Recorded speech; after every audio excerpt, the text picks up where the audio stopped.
Hello friends, मैं हूं आपका दोस्त संजीत कोऑर्डिनेशन लैंग्वेज सीखने की सीरीज में हम फाइल हैंडलिंग पढ़ रहे हैं। लास्ट वीडियो में हमने ये देखा था कि फाइल को कैसे क्रिएट करते हैं, उसमें डेटा कैसे स्टोर करते हैं। इस वीडियो में हम देखने वाले हैं कि फाइल को रीड कैसे करते हैं और रीड करके इसको कंसोल पे कैसे प्रिंट करवाते हैं। तो फाइल को रीड करने के लिए जो आपको फंक्शन की रिक्वायरमेंट पड़ेगी वो है आपका fscan ऐप। तो ये चेक कर लेते हैं कैसे होता है। तो इसमें हम क्या करते हैं, जो भी हमने प्रोग्राम बना रखा था लास्ट टाइम, इसको एक बार कंपाइल एंड रन करके चेक कर लेते हैं कि हमारा डेटा स्टोर हो रहा है कि नहीं। तो ये कंपाइल एंड रन हो गया है। कंट्रोल ओ किया, फाइल पे गया, राइट क्लिक किया, ओपन विथ नोटपैड किया, तो यहाँ पे हमारा डेटा स्टोर हो गया। अब इसको हम रीड करवाने का काम करेंगे। तो उसके लिए हम क्या करते हैं, इसको यहाँ से रिमूव कर लेते हैं क्योंकि ये हमारा काम का नहीं है।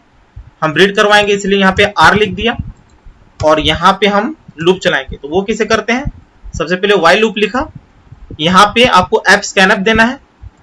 उसके बाद आपको पैरेंथेसिस में पहले पॉइंटर वेरिएबल पास करना है, तो वो हमारा f है, कॉमा, उसके बाद यहाँ पे स्पेसिफायर देना होता है।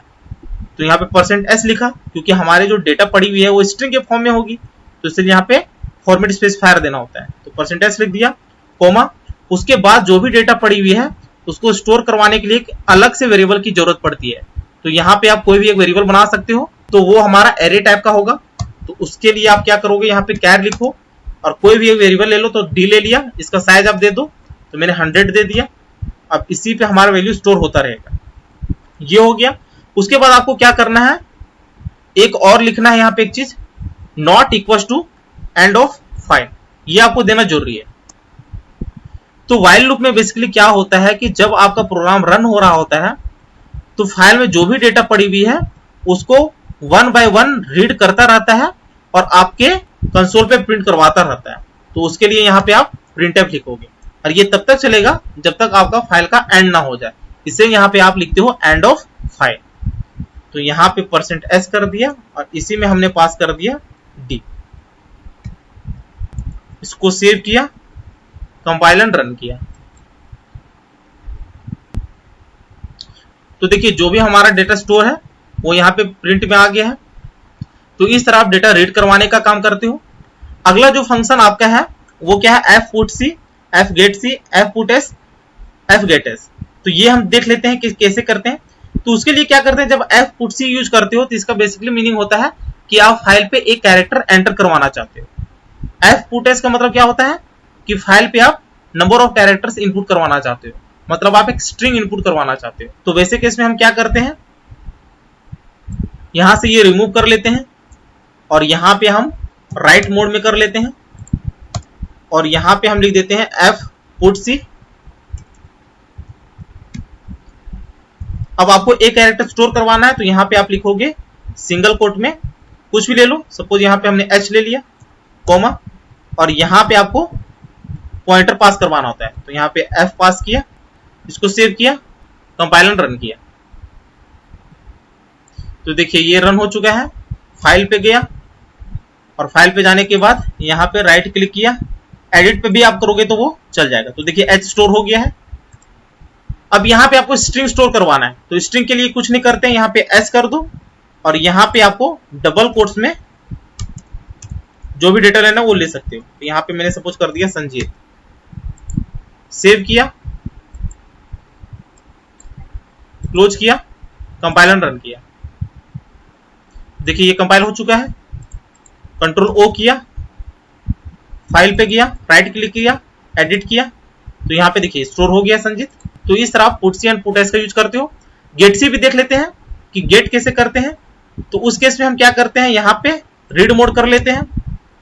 तो उसके लिए क्या कर लेते हैं, जो भी यहाँ पे डेटा पड़ी हुई है इसको पहले रिमूव किया और कंट्रोल ओ में फाइल पे गया। फाइल पे जाने के बाद जो भी डेटा है इसको यहाँ पे से कंप्लीटली डिलीट किया।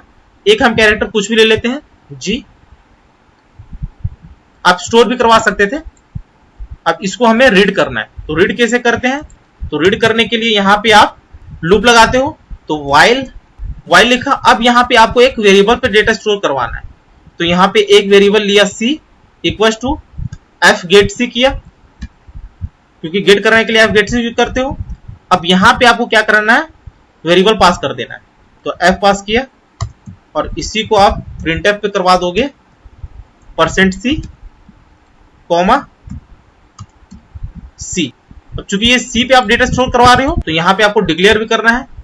सी ले लेते हैं, इसी पे आपको स्टोर करवाना है तो यहाँ पे %c किया, सेमीकोलन दिया, और एक लाइन यहाँ पे और आपको लिखना है not equal to end of file, जो हम लोग करते हैं। ये हो गया हमारा। और ये भी याद रखना कि जब भी आप इसको स्टोर करते हो तो सी और एफ गेट सी जो लाइन है ये एक सिंगल पैरेंथेसिस में आएगा, नहीं तो वो एरर देगा। तो इसको सेव किया, कंपाइल एंड रन किया, तो देखिए आपका प्रिंट हो गया है जी। अब सेम हम स्ट्रिंग के केस में करते हैं, तो उस केस में हम क्या करते हैं, कंट्रोल ओ किया, फाइल पे गया, राइट क्लिक किया, एडिट गया, यहाँ पे कोई वैल्यू स्टोर करवा लेते हैं, तो संजीत किया, सेव किया, क्लोज किया। अब इसको हमें रीड करना है, तो रीड करने के लिए कुछ नहीं करते हैं इस केस में, इसको यहां से कंप्लीटली रिमूव करो और यहाँ पे सिंपल आपको प्रिंट एफ करवाना है, %s कॉमा आपको सिर्फ लिखना है एफ गेट एस। तो सबसे पहले आपको एक वेरिएबल नेम देना है, तो वो भी हमारा एक एरे टाइप का होगा, तो यहाँ पे सी में ही कर लेते हैं, यहाँ पे 100 किया, और यहाँ पे हम क्या कर लेते हैं, सी को पास कर देते हैं। उसके बाद जो अगला आपको लेना है वो साइज लेना है, तो यहाँ साइज पे आप कुछ भी ले सकते हो, तो मैंने यहाँ पे 50 ले लिया। मतलब आप ये मान के चल रहे हो कि जो भी आपकी डेटा पड़ी होगी हो सकता है उसका लेंथ 50 हो, तो इस तरह आप कुछ भी लेंथ दे सकते हो। और यहाँ पे आपको पॉइंटर पास करना होता है, तो पॉइंटर हमारा एफ है, बस यही आपको करना होता है, ये सबसे सिंपल होता है। इसको सेव किया, कंपाइल एंड रन किया, तो देखिए आपका डेटा यहाँ पे प्रिंट हो गया है। तो इस तरह आप एफ स्कैन एफ का यूज करते हो, F put C, F get C, F put S and F get S का यूज करते हो। तो उम्मीद है ये वीडियो आपको अच्छी लगी होगी। यदि अच्छी लगी होगी तो चैनल को शेयर और सब्सक्राइब जरूर करें, साथ ही बेल आइकन को भी प्रेस कर लेना ताकि जैसे ही मैं एक नया वीडियो अपलोड करूं उसकी नोटिफिकेशन आपको तुरंत मिल जाए। Thank you, happy learning.